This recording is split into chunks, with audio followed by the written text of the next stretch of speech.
านทั้งสองมีความหมายปองของใจเป็นหนึ่งด้วยความหักสุดซึ้งยืนยันว่าสองไม้ปองเป็นคู่สู่ว่าชีวิตทั้งสองว่ารวมเป็นทองแผ่นเดียวคงอยู่สู่ว่าชีวิตอดสู้จะอยู่ด้วยกันจนวันแก่เฒ่ายินดีที่มีงานวิวาห์เพื่อนมิตรลุงตาต่างก็มาทั้งนั้นมาร่วมใจกันสร้างฝันให้ท่านสุขสม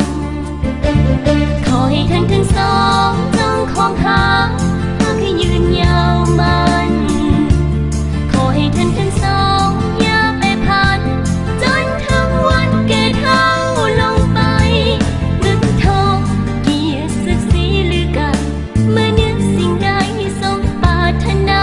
ทั้งพลาดผิดมาอภัยให้กัน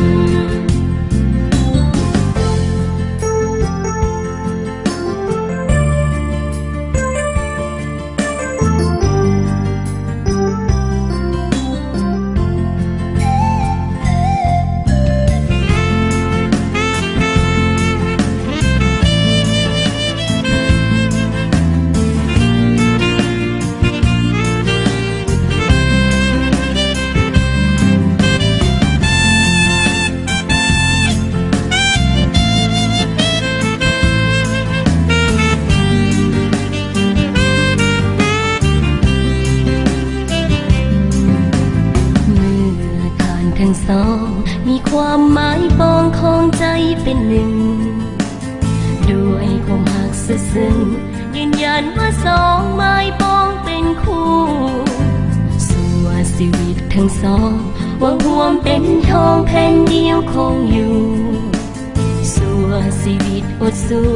จะอยู่ด้วยกันจนวันแก่เฒ่ายินดีที่มีงานวิวาห์เพื่อนมิตรลุงตาต่างก็มาทั้งนั้นมาร่วมใจกันสร้างฝันให้ท่านสุขสม